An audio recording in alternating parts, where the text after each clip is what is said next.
Olá, sejam bem-vindos ao segundo episódio do Do Bicpas para o Mundo. Na conversa de hoje, entre o Arsénio e o professor Dr. Adriano Bordalissá, abordamos temas como as particularidades do percurso académico e profissional do professor e a importância de tomar decisões e agir seguindo o conceito One Health. Venham conhecer o professor Dr. Adriano Bordalissá. Bom dia a todos, bem-vindos ao Do Bicpas para o Mundo. Temos connosco hoje o Dr. Adriano Bordalissá, que tem uma licenciatura em Biologia e um mestrado em Biologia e Ecologia, obtidos na Universidade Estatal de Moscovo de 1976 a 1982. Já em Portugal, em 1992, doutorou-se em Ciências Biomédicas no ICBAS, onde em 2003 fez a sua agregação e no ano passado, em 2023, se tornou professor catedrático. Autor e coautor de mais de 130 publicações científicas, o Dr. Adriano Bordalissá lidera equipas de investigação nas áreas de ecologia microbiana, ecologia aquática e saúde tropical, sendo que parte desta investigação toma lugar no continente africano, com o objetivo de encontrar soluções para problemas envolvendo recursos hídricos e as suas consequências na saúde das populações. Bom dia, professor Adriano. Bom dia. Então, primeira pergunta. O que é que o fez escolher Biologia e, mais tarde, Ecologia e Biologia Marinha? E quem foram as pessoas que mais o influenciaram na escolha do curso? Ora, eu quando era miúdo, eu era miúdo no tempo do fascismo, em Portugal, e tínhamos um canal e meio de televisão. Ou seja, tínhamos um canal e tínhamos um segundo canal que transmitia por dia algumas horas. Tudo a preto e branco. Mas havia um programa periódico do Jacques Cousteau, o grande oceanógrafo francês, muito conhecido por ter um barrete de cor desconhecida, porque as imagens eram a preto e branco. E esse programa, ou esses programas, marcaram-me imenso. Eu sabia que não queria ir para uma área de letras, porque venho de uma família de 4 gerações de juristas, chegou. Portanto, fui fortemente... Eu sabia o que não queria, mas para saber o que queria, ou o que vinha a querer, estes programas do Jacques Cousteau tiveram muita influência. E depois havia também alguns filmes, algumas séries estrangeiras em que mostravam África, ou a África dos brancos, e mostravam leões domesticados e macacos domesticados. A série chamava-se, era o Dr. Daktari. Portanto, tudo isso teve uma forte influência. Muito obrigado. Então, próxima pergunta. Quais foram as pessoas e experiências mais marcantes nos seus anos de faculdade? Os meus professores e os meus colegas. E estando eu onde estive, eu tinha colegas, ou tive colegas de todo o mundo. Pois. E isso foi particularmente importante porque permitiu-me ver que afinal há mais vida para além daquela vidinha que eu potencialmente teria se tivesse ficado em Portugal. Pois, para quem não sabe, a Universidade Estatal de Moscovo formava jovens de África e de outros países que recebiam apoio da União Soviética. Não exatamente. Não exatamente. Não exatamente. Correções Isso se for. era outra universidade. Ah, A Universidade Estatal de Moscovo formava preferencialmente técnicos altamente qualificados para a sociedade da União Soviética. A formação dos técnicos dos países em vias de desenvolvimento era outra, era a Universidade Patrício Lumumba, em nome de um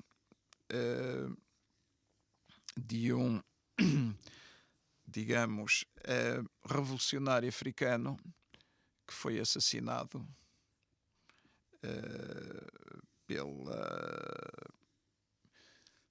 por serviços secretos ocidentais.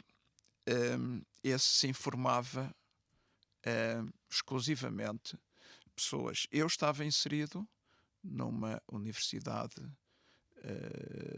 nacional em que, no curso de Biologia, dos 200 alunos do primeiro ano, nós éramos 12 estrangeiros, entre estrangeiros do Ocidente e estrangeiros do chamado campo socialista, que eram aqueles países que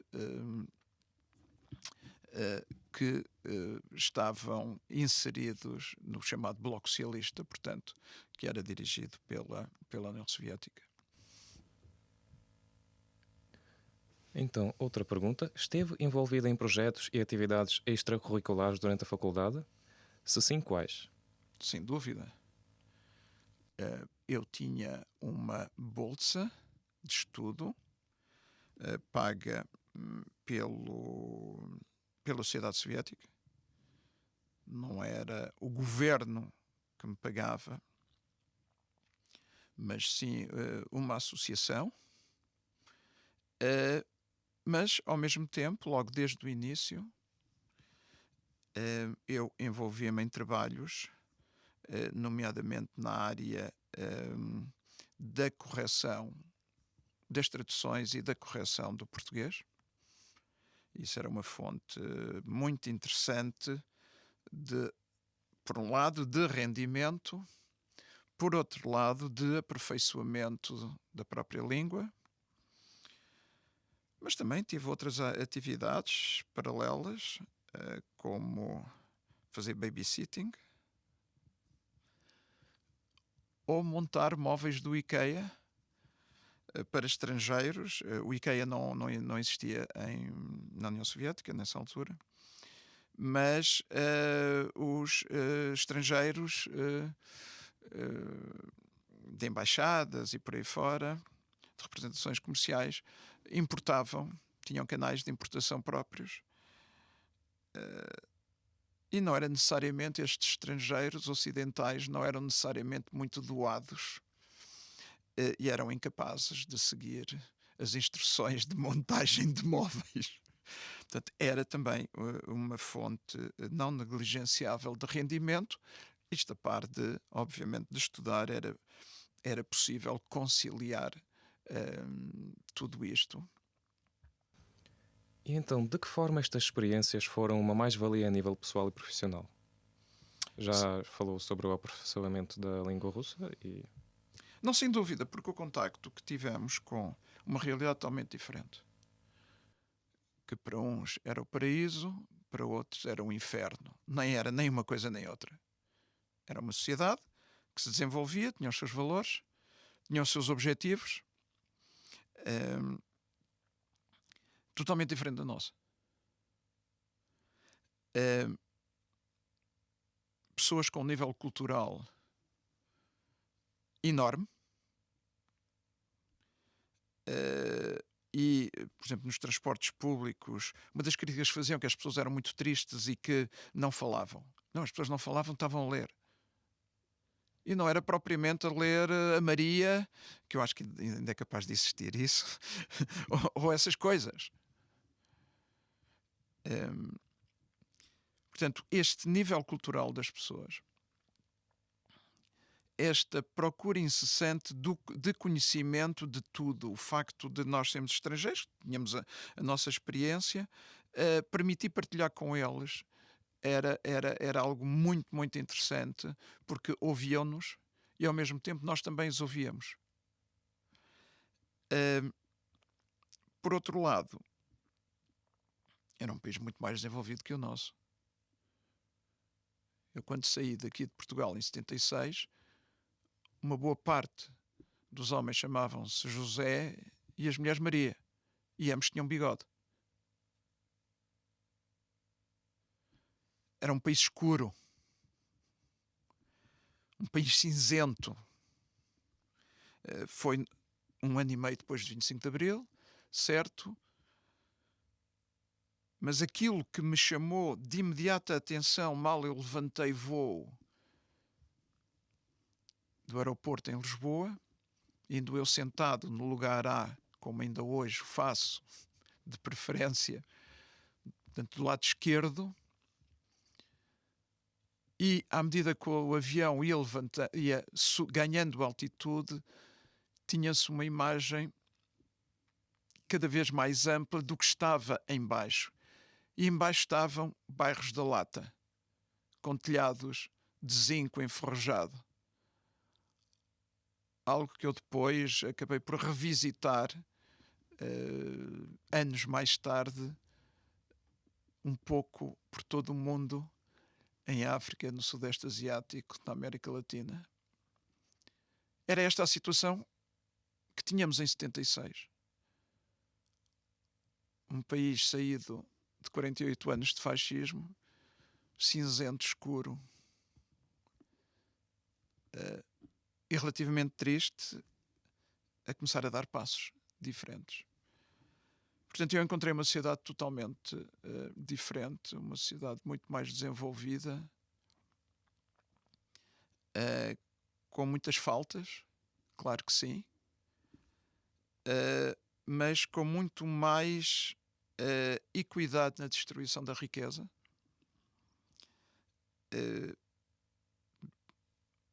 mas pessoas que olhavam para o mundo de uma forma totalmente diferente. Sente que a sua formação na Rússia lhe deu ferramentas para pensar e abordar a ecologia de forma diferente a um investigador formado integralmente em Portugal? Sem dúvida, porque em primeiro lugar permitiu-me ver as coisas de forma diferente, e não apenas a ecologia ou a biologia, de forma diferente. Portanto, teve um papel muito importante na minha formação enquanto pessoa. Relativamente à biologia e à ecologia, sem dúvida, eu saí de um país onde a biologia se ensinava de uma forma um bocado fóssil, em que havia uma profunda divisão entre a botânica e a zoologia. Ainda hoje, tantos anos depois, ainda se mantém um pouco essa mentalidade. Felizmente que já não é assim como era, mas ainda existem restos disso, dessa divisão clássica, plantas para um lado, animais para o outro. Isso não tem nada a ver com a abordagem biológica que se deve ter, que é uma abordagem integrada das coisas. E quando chego à Faculdade de Biologia, eu vejo que existiam dezenas de departamentos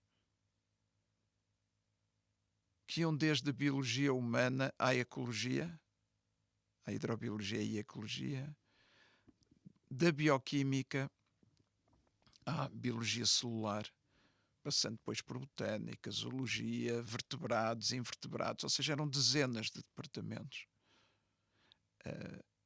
algo anos-luz daquilo que temos. E o curioso é que a estrutura de ensino era muito parecida com aquilo que a União Europeia adotou dezenas de anos depois, que é o chamado, chamava-se inicialmente, o processo de Bolonha. Isso é muito, muito curioso. Uns criticam Bolonha, outros nem por isso. Nós conseguimos, como sempre, dar a volta pelo pior caminho.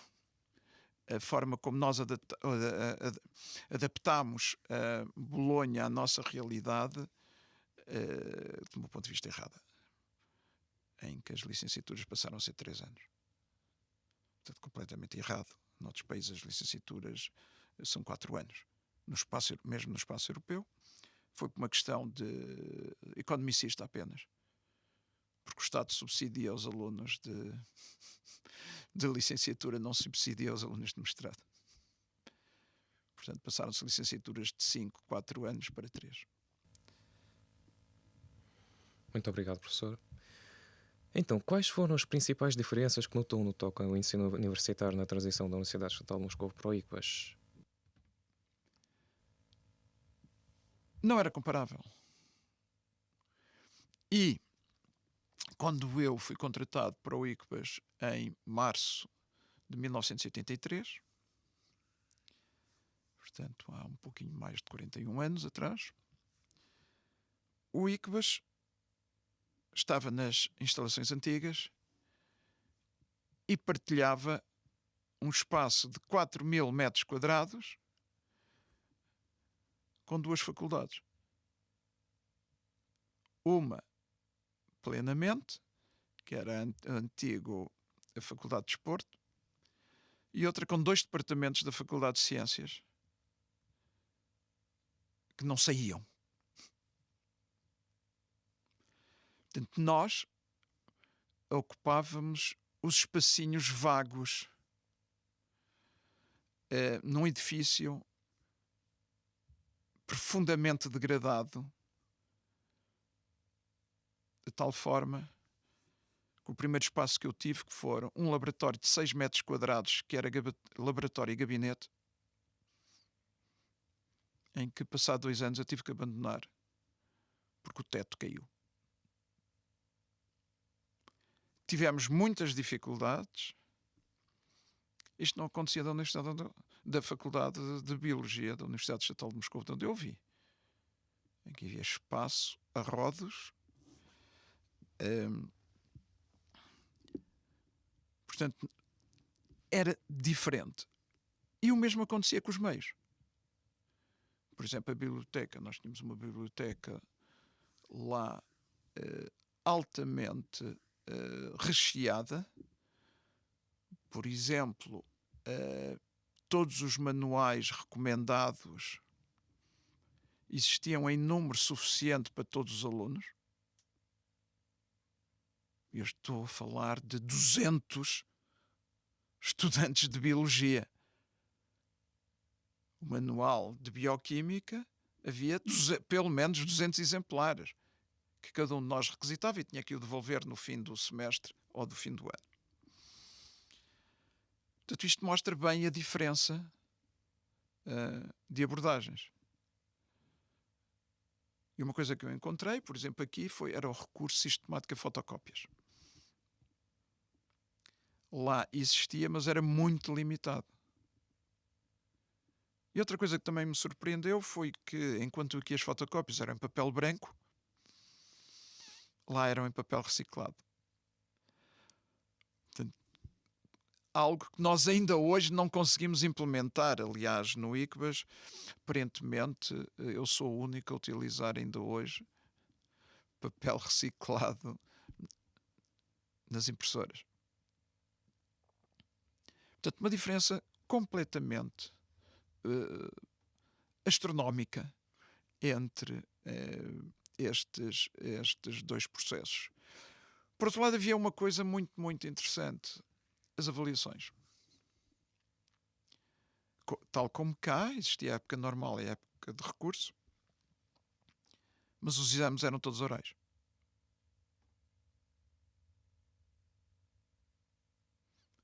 Até mesmo os exames de matemática eram orais.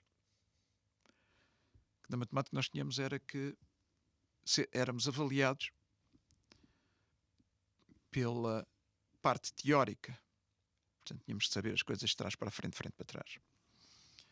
A parte prática, que existia também, mas era, digamos, era uma avaliação sem nota. Nós ou passávamos ou chumbávamos. Ora, isto de ter exames orais era muito interessante, porque nós tínhamos acesso às perguntas. Os bilhetes? Tínhamos acesso às perguntas. Claro, por exemplo, 300 perguntas. O que nos ajudava a preparar-nos para o exame. E depois nós escolhíamos duas ao acaso. Elas eram numeradas e tirávamos depois uma bolinha ou um papelinho. E isso essas duas perguntas servia de início de uma discussão com o docente examinador. algo totalmente diferente que eu vim encontrar aqui, em Portugal, inclusivamente com uma coisa que para mim me chocou profundamente.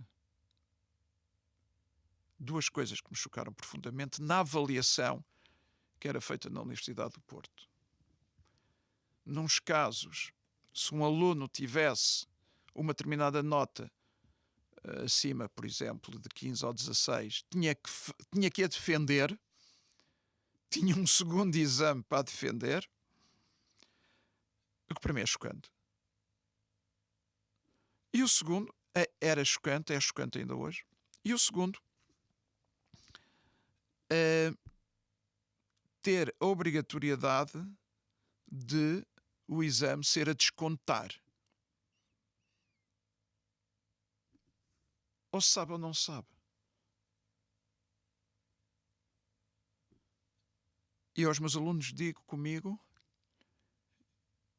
nada a descontar, porque eu não sei no fim o que é uma nota de -8, por exemplo.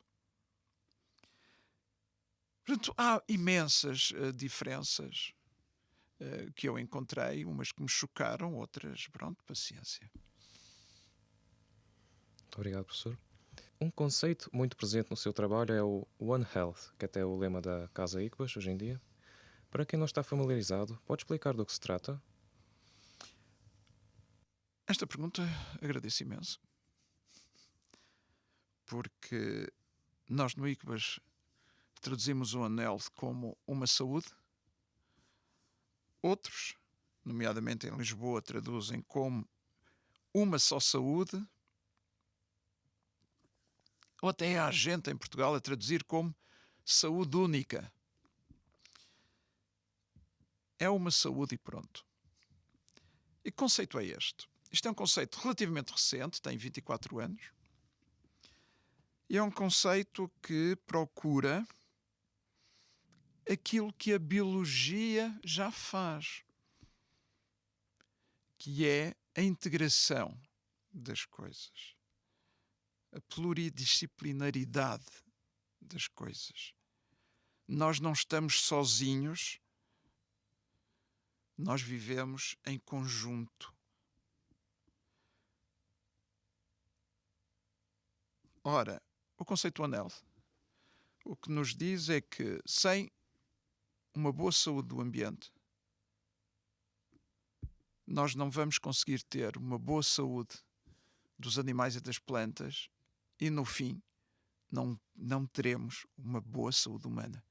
Portanto, um ambiente doente conduz, em última análise, a pessoas, a uma população com fraca saúde.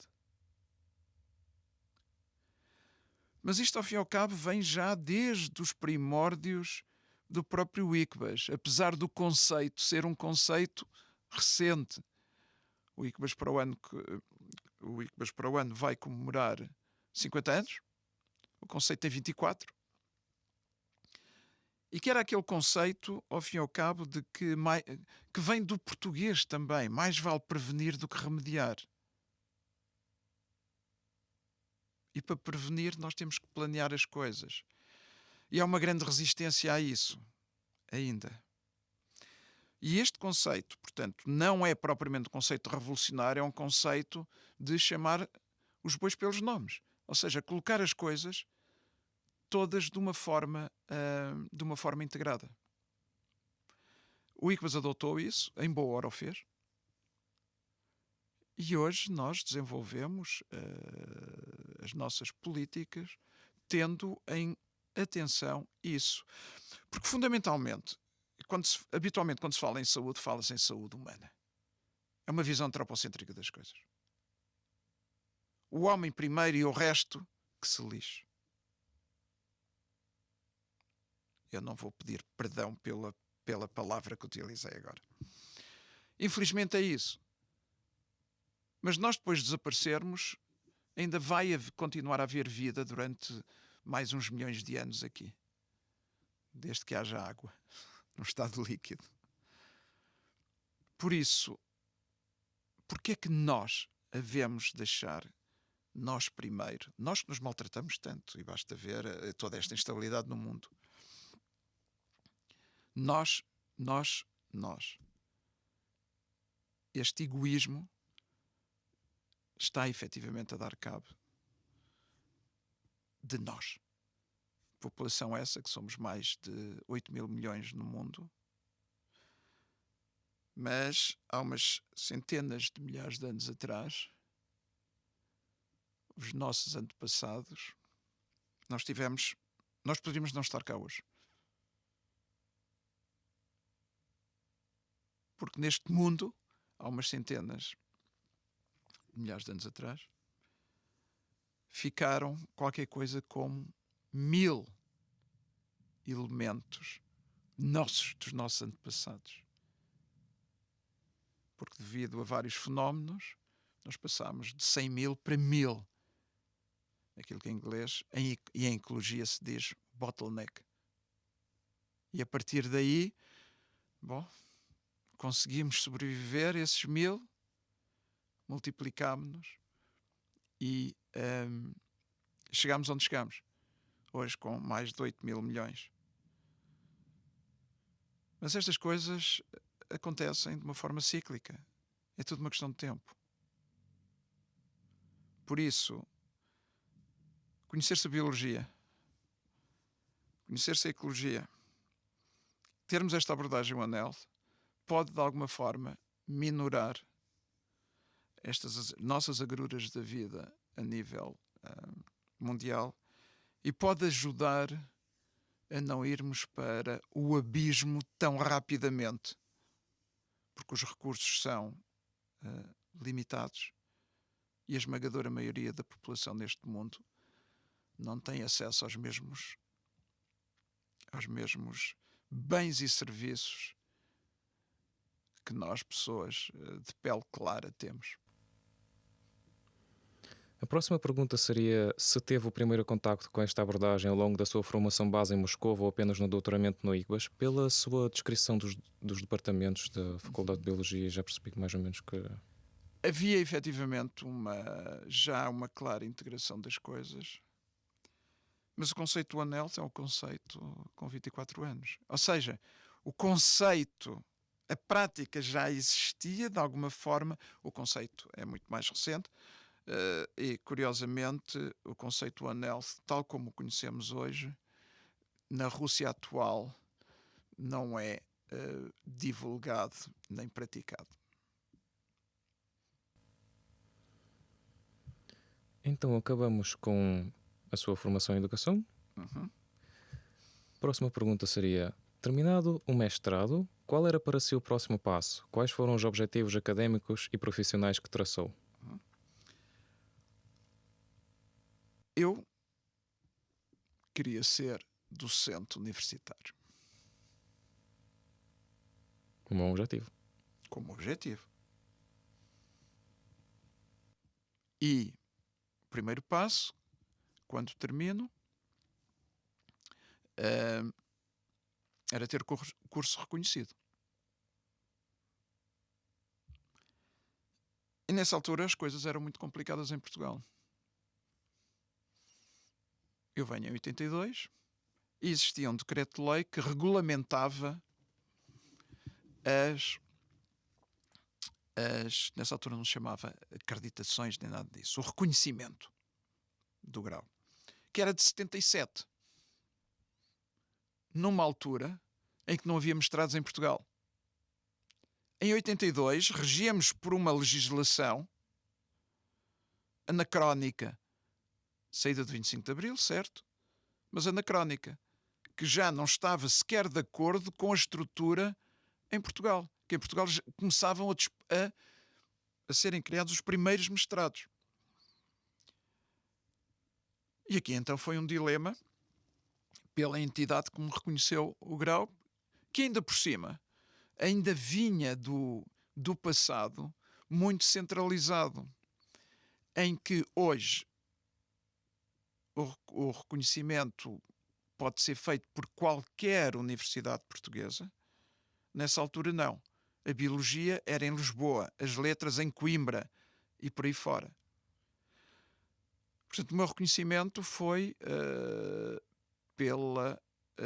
feito pela Universidade de Lisboa, Faculdade de Ciências. Mas eu não tive qualquer problema. Em tempo recorde, eu tive o reconhecimento, 5 meses. Tendo-se metido as férias grandes pelo meio.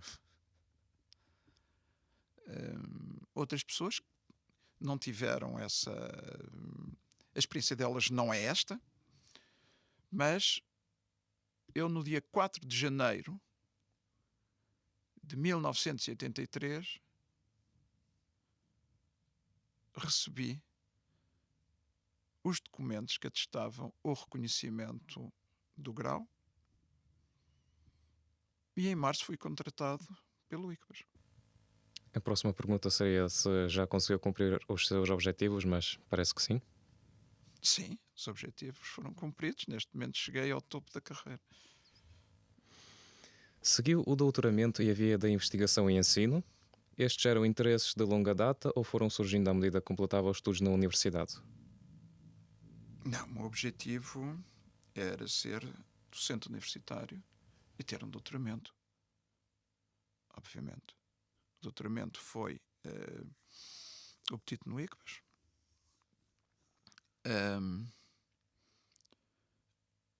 E muito curioso, e essa pergunta leva-me agora a afirmar o que vou dizer a seguir, é que ainda hoje qualquer pessoa que seja contratada como docente universitário é paga para dar aulas.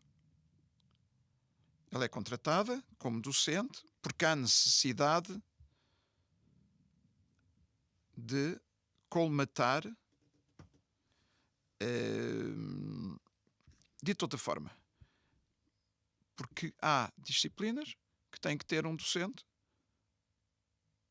para a transmissão de conhecimento. Portanto, nós somos contratados ainda hoje para dar aulas, mas progredimos investigando. Portanto, eu chego, sou contratado como assistente, nessa altura estagiário, porque a equivalência que me deram não foi a mestrado, foi a licenciatura. O ICBAS, que é uma escola diferente, por isso é que nós nos chamamos Instituto de Ciências Biomédicas e não faculdade, não nos quisemos identificar com esses modelos em 75, há 49 anos, não nos quisemos identificar com esses modelos. O ICBAS sempre teve uma visão eclética das coisas. E quando eu cheguei, eu encontro docentes que tinham vindo de todo o mundo. Portugueses que tinham vindo com formação obtida em França, na África do Sul, nos Estados Unidos, em Inglaterra e por aí fora, na Suíça, na Alemanha. Eu, ao fim e ao cabo, quase que me senti em casa. No sentido é que venho de um sítio onde encontro gente de todo o mundo e venho para um sítio onde encontro portugueses, mas que vieram de todo o mundo.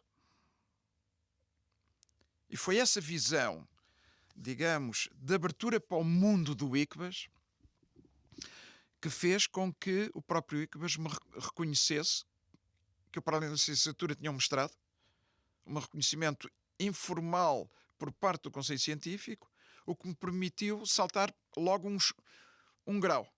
Passei de assistente estagiário a assistente. O que não foi nada menos, porque numa altura em que a taxa de inflação em Portugal era de 30 e tal % ao ano, aquela pequena diferença foi importante. Mas, então, eu sou contratado para dar aulas, mas para progredir tinha que realizar investigação. E tendo eu uma formação em hidrobiologia e ecologia aquática, não é? Eu olhei, não da janela, porque não se via da janela. Aliás, o meu gabinete e laboratório não tinha janela, mas vi que tínhamos aqui um estuário. E enjoando eu nessa altura, portanto eu não queria ir para o mar porque enjoava nessa altura, identifiquei, temos aqui um estuário, que é o local onde o rio e o Douro, que estava na minha memória do passado recente, encontra o mar, e procurei, nessa altura não havia internet, procurei nas bibliotecas tudo o que houvesse sobre o estuário do Douro, e a minha surpresa é que encontrei um livrinho publicado em Coimbra e 2 artigos publicados em português numa revista de uma determinada faculdade da Universidade do Porto sobre coisas muito específicas. Um sobre invertebrados, ou dito agora de outra forma, a minhocada dos sedimentos, e outro sobre insetos. Ou seja, não havia nada. Tinha ali um território virgem.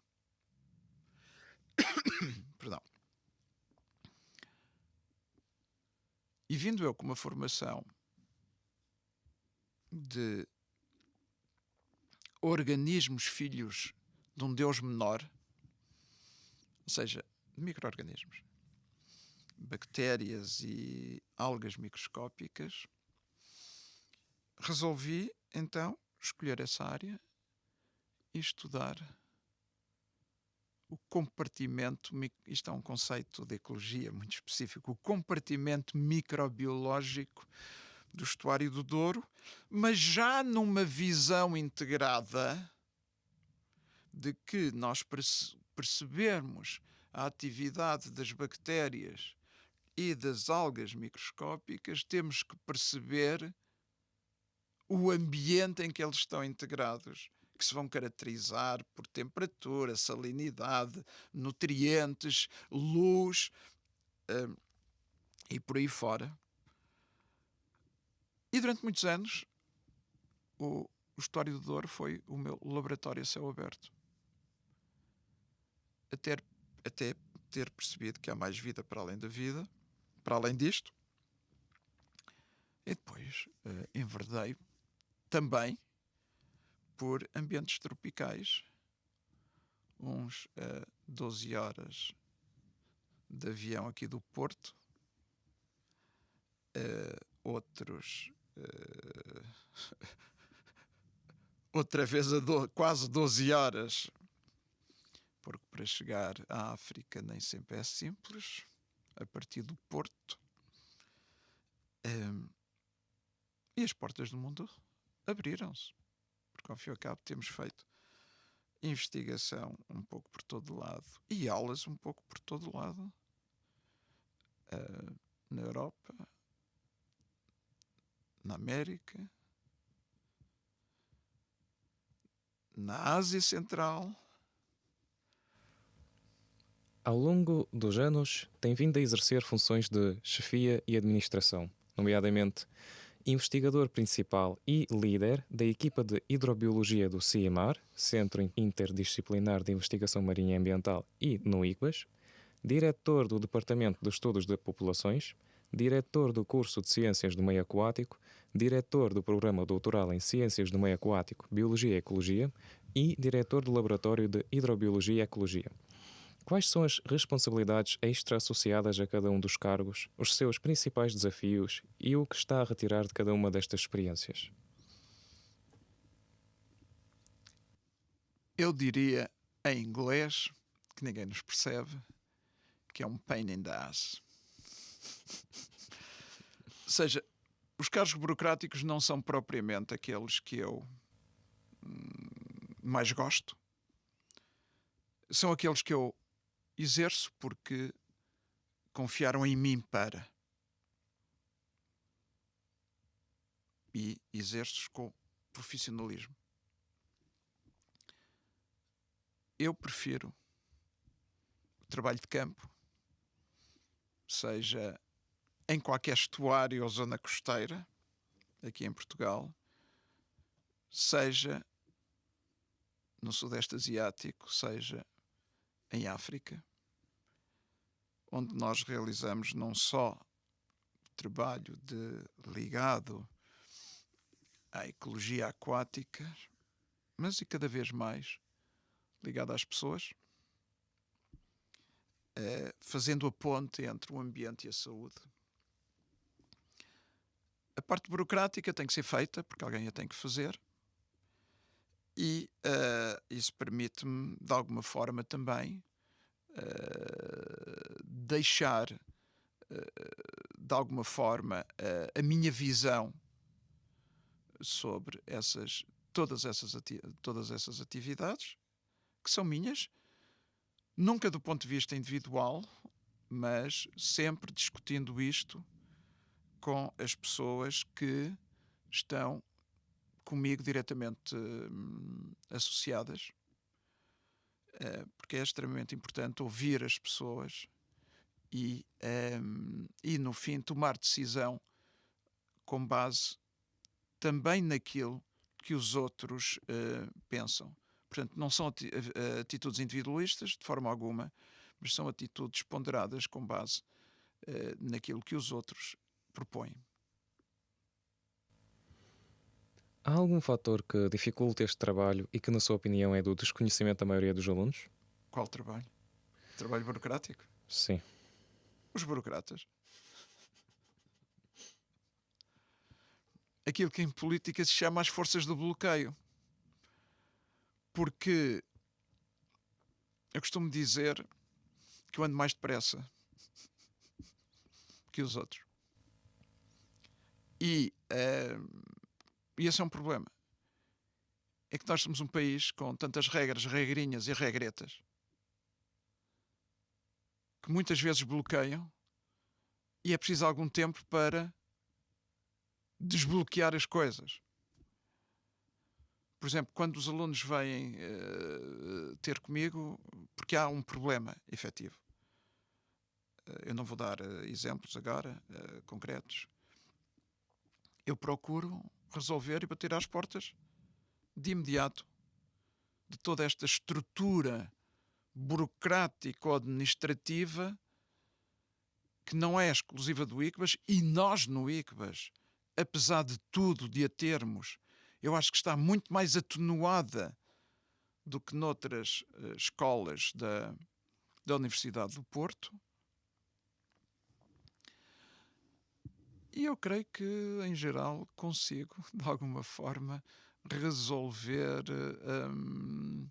as questões mais complicadas, mas muitas vezes eu gostaria que os estudantes, que os alunos, que são alunos e estudantes ao mesmo tempo, para mim, são sinónimos. Muitas vezes não compreendem o porquê da morosidade. Muitas vezes não está nas nossas mãos ou nas minhas mãos enquanto responsável, mas está muito mais acima, em que quando um papel tem que ter 5 ou 6 assinaturas, que não são de imediato. Portanto, nós ainda temos um grande caminho a dar a outros países que também têm mais ou ainda pior estrutura burocrática. Eu não vou dizer identificar países ocidentais, não vou identificar, mas há outros onde isto não acontece. E se calhar que se nós tivéssemos muito menos burocracia, nós teríamos muito mais produtividade. E se calhar não teríamos o governo a dizer às pessoas: deixem-nos trabalhar. Seja qual for o governo. Fale-nos um bocadinho do seu dia-a-dia. Como é uma semana típica para si? Aquilo que eu lhe vou responder é QB, obviamente. A minha semana é de segunda a sexta, sábado e domingo desaparecer daqui. E o meu dia é um dia entre 8 a 12 horas no ICBAS. E algumas vezes, quando me descuido, tenho que pedir ao senhor segurança para me vir abrir a porta da garagem, porque entretanto ela foi fechada. E não estou no ICBAS propriamente a andar pelos corredores com papéis debaixo do braço, frente para trás, trás para a frente, para tentar mostrar que tenho muito que fazer.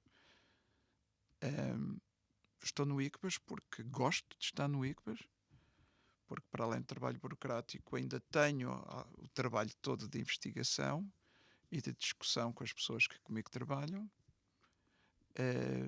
Portanto, não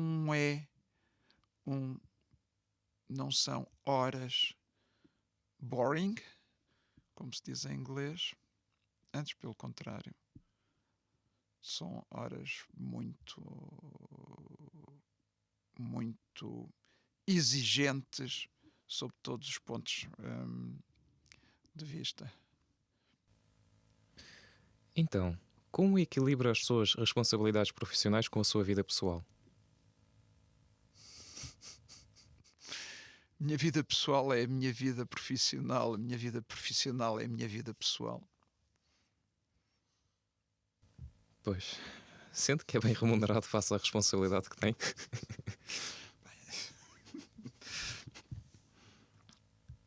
Quando eu vejo os meus colegas no estrangeiro, muitos deles com menos responsabilidades, a receberem o dobro ou o triplo daquilo que eu recebo, mostra que efetivamente nós somos um país que continua a viver com muito baixos salários, mas a quererem nos exigir os mesmos padrões da Europa desenvolvida. E aqui há uma grande contradição.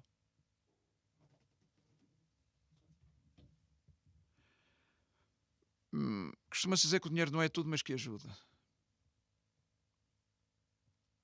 Mas quando nós, por exemplo, nos deslocamos ao estrangeiro, nós pagamos os preços que lá há, que por acaso algumas vezes até são menores do que os de cá, mas onde os salários de um universitário são incomensuravelmente superiores ao nosso. Portanto, isto não bate certo. Eu estou convencido que se nós tivéssemos melhores salários na universidade, nós teríamos produtividade ainda maior do que temos hoje. E poderíamos, efetivamente, isso poderia ser um motivo também de nos ajudar a liderar em certas áreas. Porque não é só o dinheiro do salário, é o acesso às verbas para realizar o trabalho, seja ele de ensino, seja ele e principalmente de investigação. Nós não temos as mesmas oportunidades. E de tal maneira coisas estúpidas como esta, não tem outro termo. Por exemplo, as verbas europeias. Nós, em grande medida, perdemos parte das oportunidades porque nós não temos regiões em Portugal.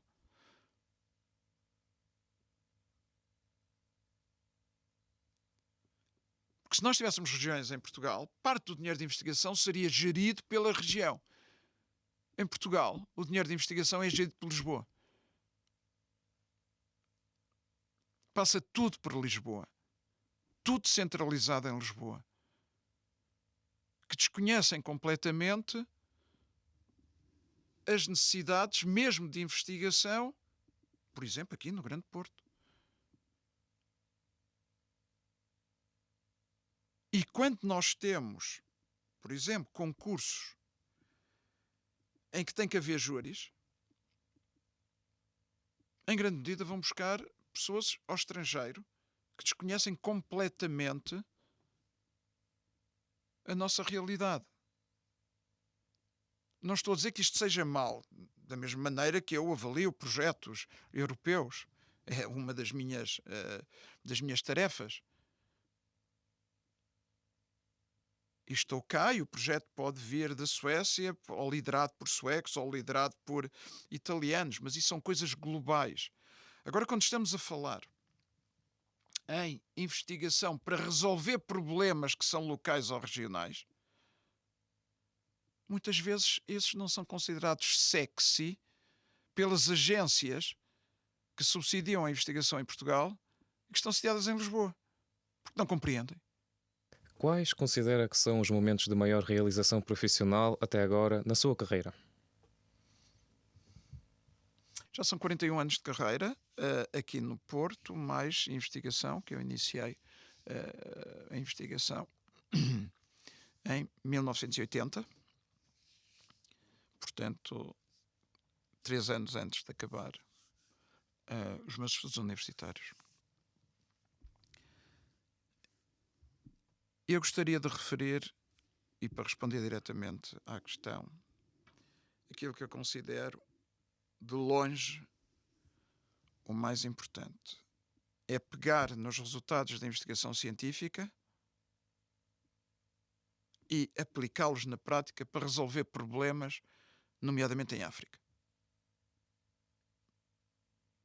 Sem conhecimento científico, aquilo que se pode fazer é apenas teórico.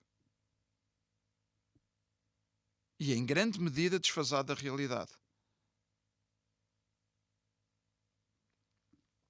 A parte do princípio que já não estamos em condições de realizar investigação só porque alguém decide que sim, que é bonito, que é engraçado e que depois não tem qualquer aplicação prática. Conhecimento pelo conhecimento, pronto. Isso chama-se investigação fundamental, de alguma forma. Não estou a negá-la, mas eu prefiro muito mais investigação aplicada à resolução de problemas. É assim que avançamos. Sim, é uma das formas. E eu comecei a fazer investigação em África em 2006. Portanto, comecei a fazer investigação em ambientes tropicais a partir de 1997 e em África a partir de 2006. Isto no Sudeste Asiático. E em África a partir de 2006. E a minha relação com a África era a relação de qualquer um de nós. Há milhões de anos viemos de lá. Portanto, eu não tinha qualquer relação com a África. E pude constatar uma outra realidade. Eu tinha tido colegas da África, na universidade, colegas africanos, mas que eram a elite. Era a elite que ia para a universidade estudar. Mas uma coisa é contactar fora do contexto e outra coisa é contactar dentro do contexto. E vi que havia muita coisa para fazer. E que, lá está, já numa perspectiva One Health, antes de a termos conceptualizado, eu pude verificar que o facto das pessoas mal começavam a chover aumentavam os casos de diarreia, um sistema hospitalar que não conseguia dar conta do recado. Isto começa tudo porque a minha filha estava como médica, jovem médica, na Guiné-Bissau durante 3 meses. Ela esteve durante 3 meses. E que me relatou qual era a situação. Ela foi em maio. Em junho começa a chover. E começam-lhe a aparecer os casos, nomeadamente das crianças com diarreia. E algumas delas num estado lastimoso e algumas a morrer. E aquilo que eu lhe disse foi: daqui a 4 semanas eu estou aí. foi tempo suficiente que eu tive para arranjar visto, arranjar bilhete, organizar-me em termos de laboratório, de meter tudo em caixotes e ir. E a partir daí, desde 2006 não largámos isso. E alargámos outros países, como Moçambique, como São Tomé e Príncipe e também como o Senegal. E o interessante foi que... É interessante, porque orgulho-me disso. O primeiro artigo científico alguma vez publicado numa revista internacional sobre a qualidade da água, ou relacionando a qualidade da água com a doença, qualidade da água e qualidade da água com a doença, sobre a Guiné-Bissau, é da minha autoria e da minha filha. Portanto, ficará para memória futura isto. Artigo esse que eu o preparei num mês e meio e que resultou de muita raiva. Raiva neste sentido de ver que aquelas pessoas, que nessa altura eram menos de 1 milhão, agora são muito mais, não deveriam ter como destino aquilo que tinham. Em que, quando eu aqui no Porto gasto por mês, gasto por mês 130 litros de água e não estou cá ao fim de semana, lá eu vi as pessoas a gastarem 20 litros de água. Eu não conseguia perceber como é que uma pessoa podia tomar banho com 10 litros. O que é tomar banho com 10 litros? É um balde, daqueles baldes pretos que nós temos, que lá se vendem, fabricados em Portugal, vá-se lá saber porquê. E é aquilo que as pessoas têm. E eu conseguia tomar banho com 10 litros de água. Portanto, a sorte não é sorte, nem é o destino. Realmente são realidades totalmente diferentes. E a partir daí nós continuamos sempre com esta visão, associar as doenças hídricas, porque infelizmente não era só as diarreias, muito outras, e umas bastante mais complicadas, que, por exemplo, quando nós vemos crianças com 8, 9 anos a morrerem de cancro, e conseguimos perceber que elas foram infectadas com um parasita que tem um nome estranhíssimo, que chama-se xistossoma, que em Portugal era endémico antes de 25 de Abril, em certas zonas, como por exemplo em Gaia. Em português chama-se bilharzia, com Z.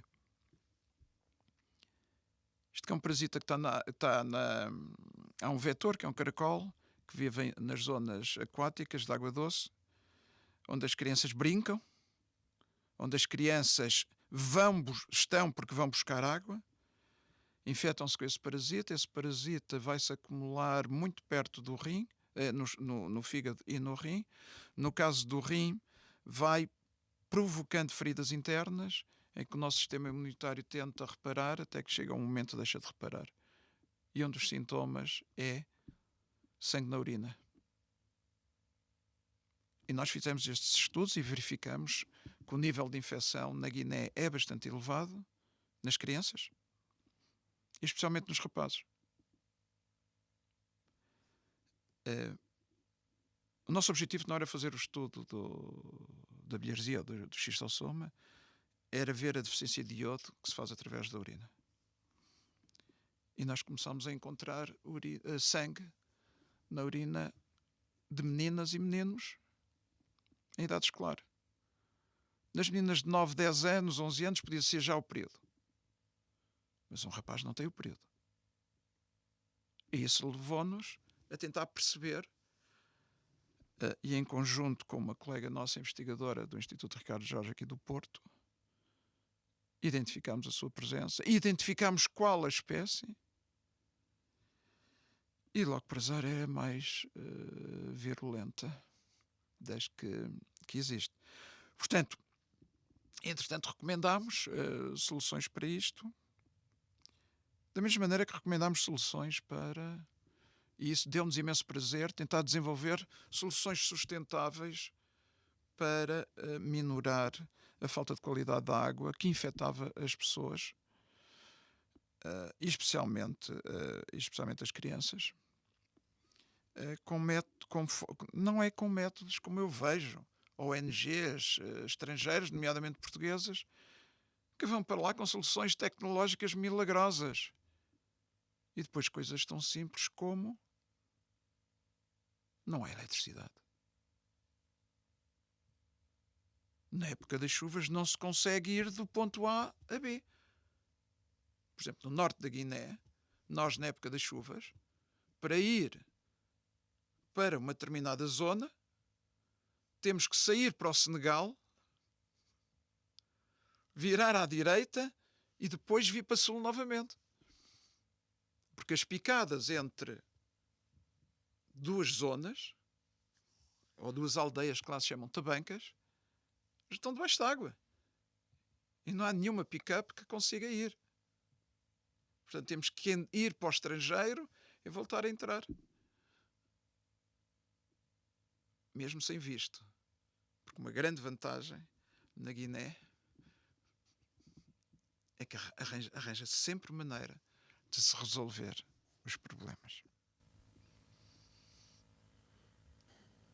Comparando Portugal com o resto do mundo na qualidade de investigação em ecologia e biologia marinha, onde é que acha que estamos bem e o que devemos reformular ou importar? Nós precisamos, para dar cartas, nós temos que ter decisões políticas que não são tomadas por nós e dando prioridade a determinadas áreas. E uma coisa é a conversa política, outra coisa é o ato político. E temos muita conversa e poucos atos. E nós, num mundo de alterações climáticas, neste momento, com a subida do nível médio da água do mar, com os oceanos que efetivamente estão a condicionar em muito e pela negativa esta nossa biosfera, porque nós, especialmente desde a Revolução Industrial, provocamos estas alterações que agora têm muito reflexo nos oceanos, e os oceanos cobrem 75% da nossa área, são os oceanos que moderam o clima.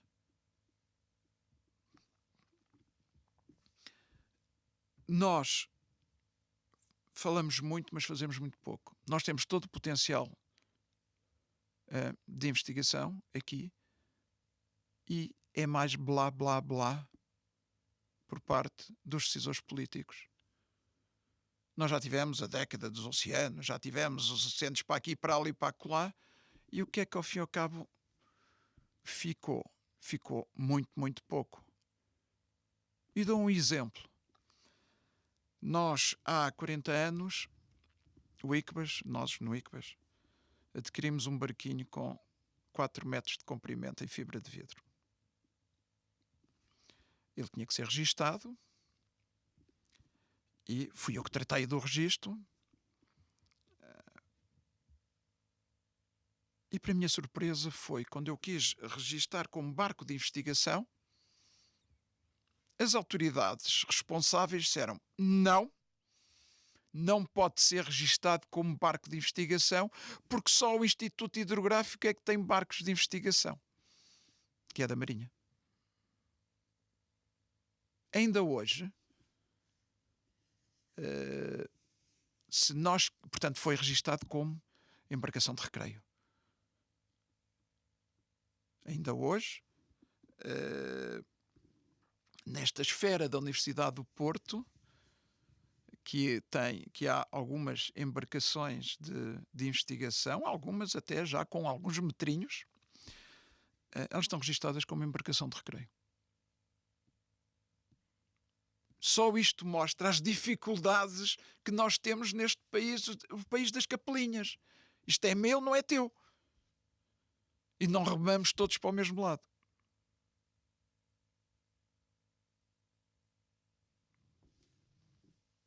Não se pode fazer investigação oceânica exclusivamente sentado num gabinete.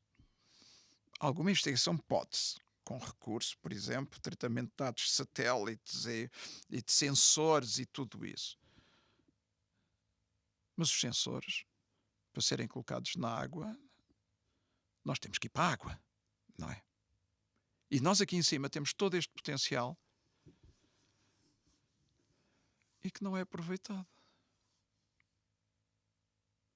Em contrapartida, nós temos vários países, quer europeus, quer extra-europeus, a fazerem investigação nas nossas águas, naquelas que nós achamos que são águas portuguesas de zona económica exclusiva. Há países que não reconhecem a nossa zona económica exclusiva e quando vêm para aí com os seus barcos de investigação não dão cavaco a ninguém. Mas nós aparentemente só estamos preocupados em seguir os barcos dos inimigos quando atravessam as nossas águas. Que conselhos daria para estudantes que estão interessados em seguir uma carreira em biologia marinha ou no grande ramo da ecologia? Primeiro conselho, venham para o ICBAS. Claro. Nós, e é preciso que se diga, o ICBAS é criado em 1975 e é criado com um curso de medicina. Mas com uma visão eclética das coisas. A fisiologia era dada por biólogos, a química era dada por químicos, a física era dada por físicos. Portanto, uma visão totalmente diferente do que é o ensino da medicina. E um dos fundadores do ICBAS, Corino de Andrade, médico, o professor Corino de Andrade, em 1946, aqui no Porto, tinha numa palestra radiofónica, que agora já quase ninguém ouve rádio, não é? Mas é pena. Ele lançou as primeiras bases do conceito One Health, que dizia que o mar era muito importante para a procura de soluções para muitas doenças e fez a ponte entre um exemplo concreto de doença, que era a malária, que nessa altura chamava o paludismo, que matava muita gente, incluindo brancos, nas nossas colónias, em África. E ele alertava para a necessidade de se compreender melhor estas questões da água, da malária. Isto em 1946. E por isso, logo em 79,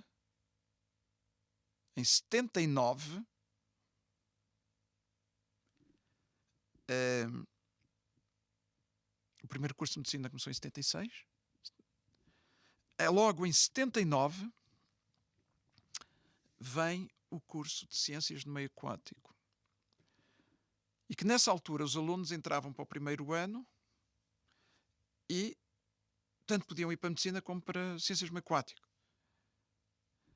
E o curso não estava oficialmente reconhecido. Porque nessa altura as universidades, nas públicas, o que faziam é lançavam os novos cursos e depois esperava-se, porque a burocracia era tanta, esperava-se que viesse o reconhecimento. Só anos mais tarde é que saiu depois em decreto-lei, não é?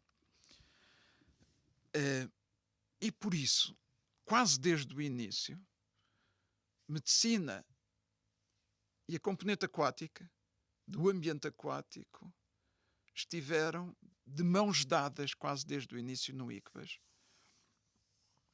E foi, ao fim e ao cabo, o grande aspecto diferenciador do que é o ICBAS na altura e do que é o ICBAS hoje. Que hoje, para além desses 2 cursos, temos mais cursos, não é? E por isso é que nós somos um instituto e não uma faculdade. Somos uma escola com uma visão totalmente diferente, mas que eu consigo já reportar ao longínquo ano de 1946. E convém não esquecer que o nosso lema, desde o início, é: um médico só sabe medicina, nem medicina sabe. Vamos passar para a pergunta final, que é uma pergunta surpresa, uma pergunta segredo para o professor. Então, para terminar a entrevista, invertemos um bocadinho o papel de professor e aluno e fazemos um pequeno teste ao professor. Como é especialista nisto, mostramos uma imagem de microscópio. E o professor terá de identificar. O que é isto? Isto é um patogénio que causa uma doença nos humanos. Consegue-nos dizer o que é isto, professor? Obviamente, esse é um feijão ou um caju e Claro. que tem um pelinho. Dito de outra forma, são víbrios fantásticos. São fantásticos, são bonitos, são lindos.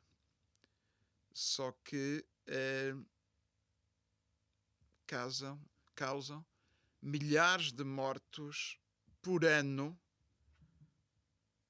um pouco por África, pela Ásia e também pela América Latina. E ninguém deveria morrer desta diarreia, deste tipo de diarreias, que são facilíssimas de tratar. Só que quando não há recursos, as pessoas acabam por morrer. Quando não há recursos, quando não há meios, as pessoas acabam por morrer.